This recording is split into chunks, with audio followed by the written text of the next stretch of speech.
Hello and welcome to SKB Shots. Wooden spoon avoid చేసుకున్నారు కానీ మరొకసారి వాళ్ళు ప్లే ఆఫ్స్కి క్వాలిఫై అవ్వలేదు. విత్ సచ్ బిగ్ నేమ్స్, అంత పెద్ద టీం పెట్టుకొని, అంత బ్యాలెన్స్ ఉన్న టీం పెట్టుకొని వాళ్ళు చేసిన పర్ఫార్మెన్స్ దారుణంగా అధ్వానంగా ఉందని చెప్పుకోవడంలో ఎటువంటి సందేహం కూడా లేదు. And as far as Hardik Pandya is concern, తను చెప్పుకునే మాట ఒకటే, ఏమీ సేతురలింగా ఏమీ సేతు అని. సో ముంబై ఇండియన్స్ గురించి మాట్లాడుకుందాం. Let's get started. పొద్దున హిందీలో వీడియో చేశా వాట్ ఇఫ్స్ అని. అందులో లక్నో సూపర్ జైంట్స్కి ముంబై ఇండియన్స్కి వాట్ ఇఫ్స్ అసలు సమస్య లేదు. మిగతా టీంల కన్నా కూడా అరే ఆ మ్యాచ్ గెలిచుంటే, ఆ సింగిల్ తీసుంటే, అక్కడ అలా కొంచెం బెటర్గా ఉంటే అని చాలా చెప్పుకోవడం కన్నా ఉన్నాయి. కానీ ముంబై ఇండియన్స్కి nothing went their way boss. స్టార్ట్లో మ్యాచ్ గెలిచారు కోల్కతా మీద, అర్రే వెల్డన్ అనుకున్నాం. సరే ఢిల్లీతో ఓడిపోయారు బికాస్ అక్కడ Hardik was not there, they made 2 changes, so దానివల్ల ఇబ్బంది అయిందని చెప్పి మాట్లాడుకున్నాం. ఆ తర్వాత వెన్ ఎవ్రీబడి స్టక్ టుగెదర్, అందరూ బాగా ఆడుతున్నప్పుడు ఎక్కడా సరిగ్గా ఆడలా. గుజరాత్ మీద మ్యాచ్ గెలిచిన తర్వాత okay fine, are they coming back to form అనుకుంటే మళ్ళీ back to square one. And last 2 మ్యాచ్లో వాళ్ళు ఓడిపోయిన తీరు విధానం చూస్తే కనుక it is bad, it is very very bad. దానికి తోడు మహిళ జయవర్ధన్ ఒక స్టేట్మెంట్ ఇచ్చాడు, అది ఇంకా బ్యాడ్గా అనిపించింది నాకు. రిజల్ట్స్ మన చేతిలో ఉండవు. You have to play well, you have to trust your process, give your 100%. ఆ రోజు రిజల్ట్ వచ్చిందా రాలేదని మన చేతిలో ఉండదు. అది ఎప్పటి నుంచో ఫాలో అవుతున్న ఫిలాసఫీ, దాన్ని నేను కూడా గట్టిగా నమ్ముతుంది. But at the same time when your process itself is not correct, అక్కడ చాలా క్వశ్చన్స్ రేజ్ చేయాల్సి వస్తుంది. Bumrah is having a niggle and he continued playing with that niggle. అవసరమా అధ్యక్ష ఇట్లాంటి పనులు? బుమ్రా ఇండియాకి ఎంత ఇంపార్టెంట్ బౌలర్, ఎంత జాగ్రత్తగా జస్ప్రీత్ బుమ్రాని కాపాడుకోవాలి. 2 వరల్డ్ కప్లు గెలిపించాడు బుమ్రా. టెస్ట్ మ్యాచ్లో చాలా కీలకమైన బౌలర్. ఆ తర్వాత next year 1 day world cup ఉంది, 10 ఓవర్లు వేయాల్సిన సందర్భం ఏర్పడుతుంది. అండ్ ఈ ఇయర్ అనేది కొంచెం టఫ్ క్యాలెండరే ఉంది, ఎందుకంటే శ్రీలంకతో 2 టెస్ట్ సిరీస్లు ఉన్నాయి, న్యూజిలాండ్తో సిరీస్ పెద్దగా ఉంది, తర్వాత మళ్ళీ బార్డర్ గవాస్కర్ ట్రోఫీ ఉంది. This season is a tough season. So అలాంటిది పెట్టుకొని why are you troubling Bumrah?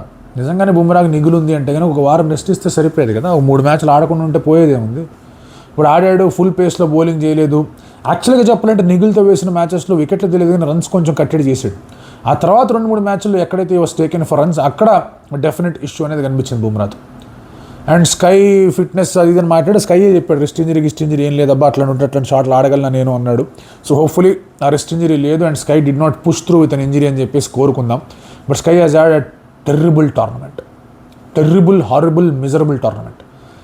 నిన్న ఆర్ఆర్తో జరిగిన మ్యాచ్లో కూడా వాజ్ గోయింగ్ వెల్, ఆ తర్వాత మళ్ళీ సింగిల్స్కే పరిమితం అయిపోయాడు. So there was no intent shown by SKY. ఎక్కడ కూడా స్కై వచ్చి ఆడతాడు, గెలిపిస్తాడు and he is there to take things forward అనేది ఎక్కడ లేదు. స్కై దగ్గర నుంచి almost 400-450 runs were assured for Mumbai Indians always. ఇవాళ అది కూడా రాలే ఈసారి, అదొక పెద్ద సమస్య. బుమ్రా సమస్య. Rohit Sharma has had negative IPL once again. 500+ I think 2013లో కొట్టినట్టున్న రోహిత్ శర్మ, ఆ తర్వాత ఈ నెవర్ హ్యాడ్ 500-550 సీజన్ లాంటిది జరగల. ఈ సీజన్లో 5-6 మ్యాచ్లు పక్కన కూర్చున్నాడు, 9వ మ్యాచ్ ఆడాడు, స్కోర్డ్ ఓన్లీ 280, స్ట్రైక్ రేట్ 160 ఉంది, ఇంపాక్ట్ ఉంది అని మాట్లాడుకున్నా కూడా it is not enough bus. నిజంగా ఇంపాక్ట్ఫుల్ ఇన్నింగ్స్ రోహిత్ శర్మ ఆడింది 2 నాకు తెలిసినంత వరకు. ఫస్ట్ మ్యాచ్ KKR మీద ఆడినట్టున్నాడు, ఆ తర్వాత I think 1 more match. So ఎక్కడ కూడా అంత ఇంపాక్ట్ఫుల్ ఇన్నింగ్స్, అంత ఫామ్లో కనిపించింది కూడా రోహిత్ శర్మ కనిపించలే. And injury also troubled. Last 2-3 games మనం చూస్తే కనుక ఎంత స్ట్రగుల్ అయ్యాడో కనిపిస్తుంది. అగైన్స్ KKR స్ట్రగుల్ అయ్యాడు, అంతకుముందు టెస్ట్ మ్యాచ్ ఆడాడని అతనే చెప్పాడు. నిన్న ఆర్చర్తో కూడా ఫస్ట్ బాల్ అవుట్ అయిపోయాడు. So you're looking at these 3 players who have been winning for Mumbai Indians consecutively, consistently world కప్లు గెలిచారు. వీళ్ళు ముగ్గురు హ్యాండ్స్ అప్. దానికి తోడు హార్దిక్ పాండ్యా కూడా hands up. Hardik Pandya figures చూస్తే కనుక అతను బౌలింగ్లో పెద్దగా పీకింది లేదు, బ్యాటింగ్లో పెద్దగా స్కోర్ చేసింది లేదు. Even he struggle. సరే he was having injury, he was having his pulls and all. So ఇలా ఎంతమందికి ఎన్ని రీజన్స్ అని చెప్పుకుంటారు Mumbai Indians. It has been a trouble season of all sorts. Tilak Varma దగ్గర నుంచి ఇన్కన్సిస్టెన్సీ వచ్చింది. It's off season for him. సరే ఆఫ్ సీజన్లో కూడా 350 ఎంతో కొట్టాడు, కాదనట్లేదు. కానీ అతని బ్యాటింగ్ పొజిషన్ కూడా పైకి కిందకి చేశారు. తర్వాత ఒక సరైన ఫిక్స్డ్ పొజిషన్ అనేది ఇవ్వలేదు. But he still played well in 2 matches, 2 match winning knocks అయితే ఆడగలిగాడు. But that is not enough. స్పిన్కి అగేన్స్ట్గా ట్రబుల్ కనిపిస్తుంది for a player who has been ఒక మిస్టర్ డిపెండబుల్ లాంటి ప్లేయర్ అవుతారు T20స్లో, ఏ స్క్వాడ్ ఆడినా అని చెప్పేసి ఒక రెప్యుటేషన్తో వచ్చినప్పుడు this is not the right kind of A season for him also. అక్కడ దెబ్బలు పడ్డాయి వాళ్ళకి. తర్వాత రియాన్ రికిల్టన్ కొట్టాడు కానీ again there was that inconsistency. కొన్ని మ్యాచ్ రాడు, కొన్ని మ్యాచ్ రాడా, 6లు కొట్టాడు, అవుట్ అయిపోయాడు. అదొకటి కనిపించింది. నమన్దీర్ బాగానే ఆడాడు, బట్ లాస్ట్ 3 మ్యాచెస్ అతని దగ్గర నుంచి కూడా సరిగ్గా పర్ఫార్మెన్స్ అనేది రాలా. శార్దుల్ అండ్ దీపక్ దగ్గర నుంచి ఇంతకన్నా ఎక్స్పెక్ట్ చేయడమే కరెక్ట్ కాదు. ఇప్పుడు అందులో వాళ్ళు ఏదో వేశారు. సరే దీపక్ చహర్ కేమ్ బ్యాక్, స్టార్టింగ్లో బాగా రన్స్ ఇచ్చిన, అది కుదరలా. Trent Boult went for plenty. So ఎంతమంది ప్లేయర్లు పెట్టుకుంటే అంతమంది players out of form. So paper మీద team was strong. Almost every నా ప్రిడిక్షన్లో ముంబై ఇండియన్స్ వస్తుంది టాప్ 4 కనే మాట్లాడిన వాళ్ళు ఉన్నారు. Almost everybody. అలాంటిది సగం సీజన్ అయిపోయిన తర్వాత వీళ్ళ బొమ్మ అయిపోయింది అని చెప్పేసి మాట్లాడిన కూడా ఉన్నారు. That has been the season. జనరల్గా 4 మ్యాచెస్ ఓడిపోవడం, ఆ తర్వాత గెలవడం, ఇదంతా కొంచెం అలవాటే ముంబై ఇండియన్స్. బట్ ఈసారి they never looked like winning a game.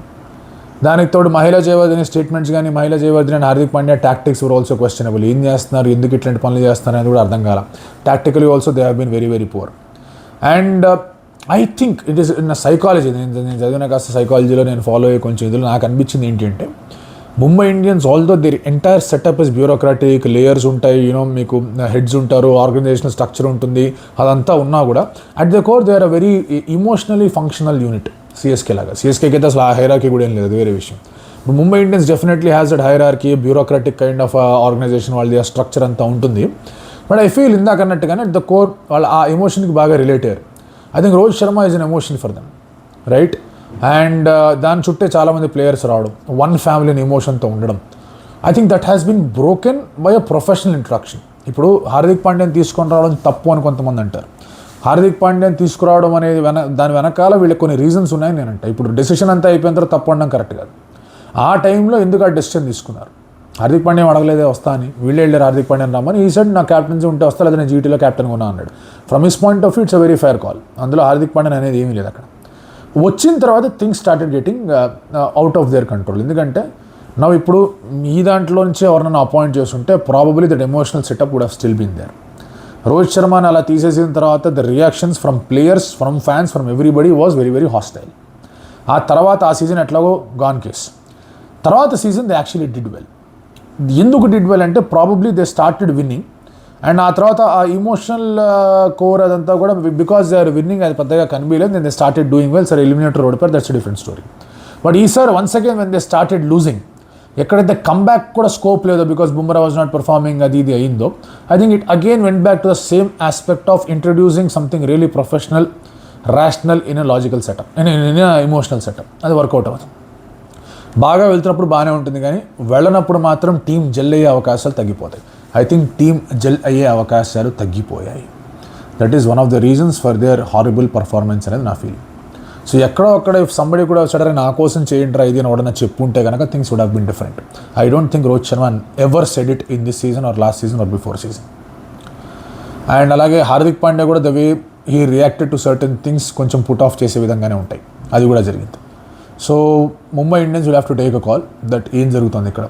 Should it have to be a completely emotional setup, లేదంటే కనుక ప్రొఫెషనల్ సెటప్ అనేది ఇంట్రడ్యూస్ చేయాలి. ప్రొఫెషనల్ సెటప్ ఇంట్రడ్యూస్ చేయాలంటే కొంతమందిని వెళ్ళిపోమని చెప్పాలి.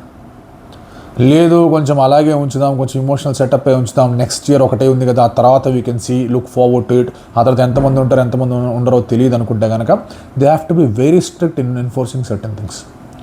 In either which way Hardik Pandya and Mumbai Indians association అనేది హార్దిక్ పాండ్యాకి has not done him any good. Mumbai Indians రాగానే పాపం అతని పర్ఫార్మెన్స్ దెబ్బతినింది, అతని ఇండియన్ క్యాప్టెన్సీ ఆస్పిరేషన్స్ దెబ్బతిన్నాయి. సరే you don't play for being a captain అనుకోండి, ఇప్పుడు అవి దెబ్బతిన్నాయి. అండ్ యాజ్ అ ప్లేయర్ జీటీకి అంత 2 సార్లు బాగా ఆడి ఆల్మోస్ట్ 2 ఫైనల్ గెలిపించాడు. 2 balls 10 runs అనేది ఇంపాసిబుల్ బస్. అది చాలా rarest of the rare scenarios జరుగుతుంది. ఆ రోజు జడేజా కొట్టాడు అంతే, అక్కడ వేరే విషయం అది. సో అలాంటి పరిస్థితుల్లో for him to shift from that team to this team handling stars in a setup, probably Hardik Pandya felt alien.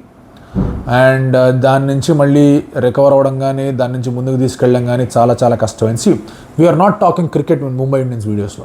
ఎందుకు క్రికెట్ మాట్లాడలేదంటే కనుక క్రికెట్ ఏతర పనులే వాళ్ళని ఇబ్బంది పెట్టానది నా ఫీలింగ్. ప్రతి ఒక్కరు అవుట్ ఆఫ్ ఫామ్, ఇంకేం క్రికెట్ గురించి మాట్లాడుకుంటాం మనం Mumbai ఇండియన్స్లో.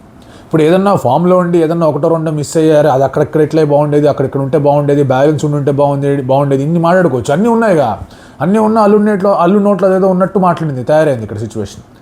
So it is a tough call that Mumbai Indians will have to take.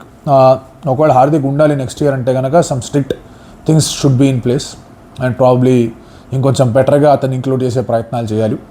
లేదు అవ్వట్లేదంటే కనుక there is no harm in parting ways. Hardik can go to a franchise where అతనికి స్టార్స్ లేకుండా, ఈ గోల లేకుండా, when he is given the numero position, అండ్ ఆ తర్వాత థింగ్స్ సిచ్యువేషన్స్ ఎట్లా ఉంటాయనే చూసుకోవాలి. ఐ థింక్ గెలిచినప్పుడు బాగానే ఉంది లాస్ట్ ఇయర్, బట్ ఓడినప్పుడు మాత్రం it is not one family అనేది నా ఫీలింగ్.